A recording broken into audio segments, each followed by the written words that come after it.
For the next several days, this cabin will serve as base camp.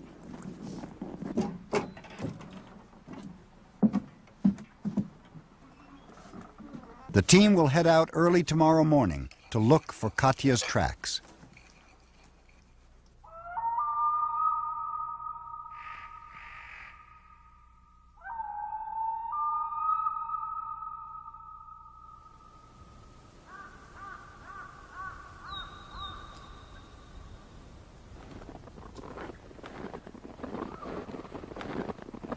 We know from radio telemetry where a tiger has been, but then when the tiger leaves, we have to go in there and try and figure out what the tiger did. And we do that by following their tracks or looking for any other sign that they've left behind.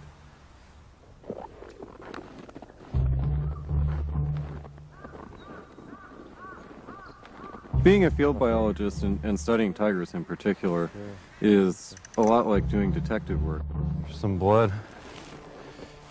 And definitely an elk or possibly a sika deer, I guess. Siberian tigers primarily feed on wild boar, deer, and elk. Tigers will often drag whatever they kill a short distance, and often it's into sort of denser cover. One of the interesting things we're trying to look at right now is how much a tiger eats when it has not been disturbed by humans and how much they eat when it has been disturbed by humans. Okay, you can see here that he's only eaten about 60% of this elk. Usually tigers eat everything. You'll come into a kill and all you'll find is the lower legs, 4 lower legs, and the remains of the head, which is often completely chewed up, and there's just a jaw and some broken bones laying there. He didn't finish this one because he killed it very close to the road, and it's laying here maybe 150 meters from the road. So he got spooked by all the activity on the road and left a lot of meat behind. They rely on stealth to capture their prey. Their hunting technique is a stalk, a short rush, and they jump on the animal. Once they get on an animal, they almost always kill it. To survive, tigers must consume 12 to 15 pounds of meat a day. They hunt from dusk till dawn. Keen eyesight, large canines, sharp claws, and a massive, battering ram-like body enables the tiger to bring down prey much larger than itself. Katya easily takes down 500-pound wild boar. That's nearly twice her own weight. Much of the killing is done with her teeth. You can see that both her lower canines are broken up at the gums. Katya's teeth are characteristic of a much older tiger than, say... By examining tooth photos, scientists are able to judge the approximate age of a tiger. When I'm out tracking a tiger, I'm constantly visualizing what the tiger is doing. Sometimes to the point where it even kind of increases my heartbeat and I start getting really excited about it. And of course, added to that is always the chance that there's going to be a tiger just around the corner and that there's going to be some kind of an encounter. It just makes it incredibly exciting work. The scientists have found fresh tiger tracks well within Katya's territory. It's a little over 9 centimeters. So this has got to be Katya. Measuring the print confirms these are Katya's tracks. Her strides were real small. Another, much smaller set of tracks indicates Katya is traveling with her 6-month-old daughter, Larisha. Here's tiger hair. There. See if there's any other kind of hair. John and Linda have tracked Katya for the past 3 years. She has become their favorite.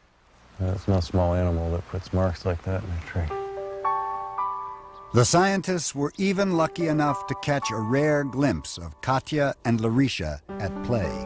And it was incredible because the two of them played together and the cub often initiated the play, but the thing that really surprised me was Katya also would initiate the play. And it was amazing for us to see that that the mother would be just as playful as the cub was. The interactions between Katya and Larisha are important in understanding how mothers raise their young. The time they spend with their mother is the time they're going to learn most of their social skills that they'll need for the rest of their life. So because the rest of their life, they spend mostly solitary, not in the company of other tigers.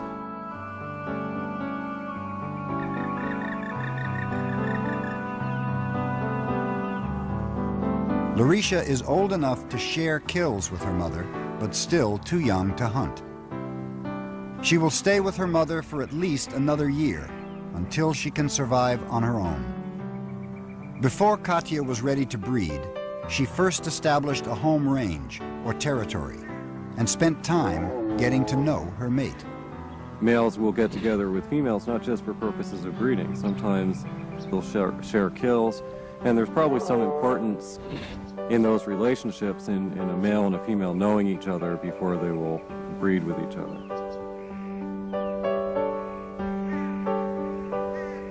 Katya regularly patrols more than 270 square miles, encompassing frozen lakes and weathered coastline. A female will orient her territory based on where the food resources are, where the deer and the boar and elk are.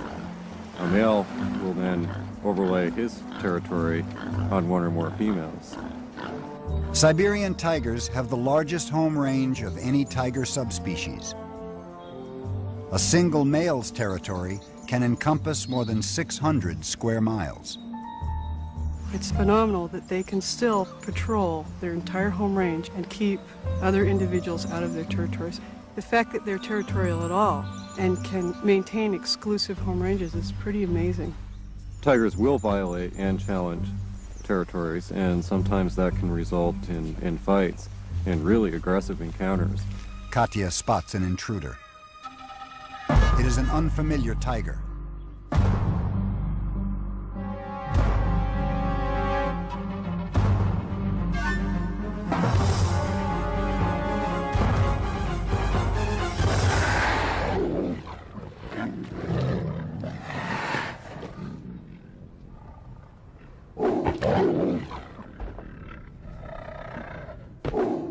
The encounter is brief and largely a display of dominance. No one is injured. Katya is lucky this time. These encounters can be fatal. Larisha, unaware of the danger, is just as playful as ever, happy to have her mother back. Communication among tigers is another area of great interest to John and Linda. Sometimes we might think of solitary animals as not communicating with each other, but when they do communicate, it's really important. The main form of communication among tigers is through scent marking. They go around and they urinate on trees, and sometimes they do this very frequently, just as part of their daily activity.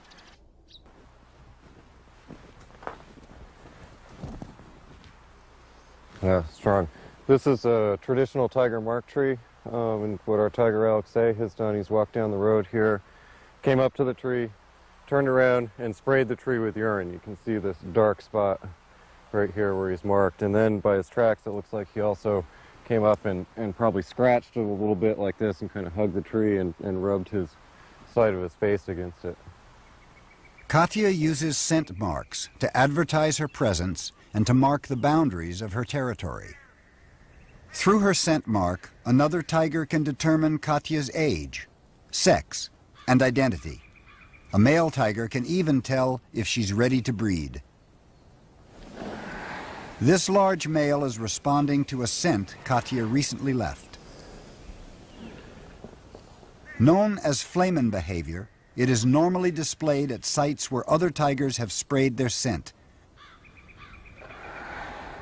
This contortion allows the smell to reach a scent organ at the back of the tiger's mouth.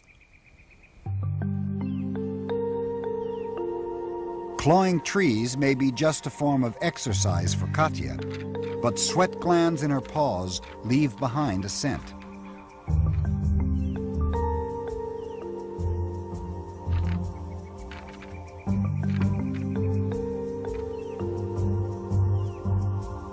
Even affectionate displays between Katya and Larisha are partly scent-oriented. Rubbing transfers and mixes body scents between familiar cats, reinforcing and maintaining. The team will head out early tomorrow morning to look for Katya's tracks.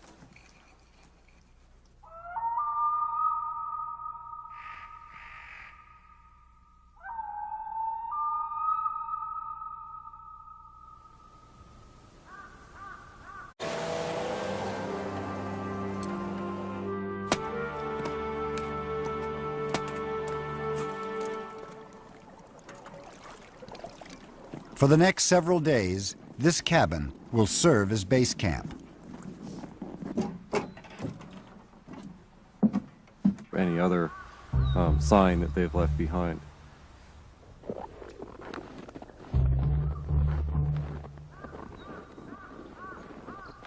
Being a field biologist and studying tigers in particular is a lot like doing detective work. Some blood. And definitely an elk or possibly a sika deer, I guess. Siberian tigers primarily feed on wild boar, deer, and elk. Tigers will often drag whatever they kill a short distance, and often it's into sort of denser cover.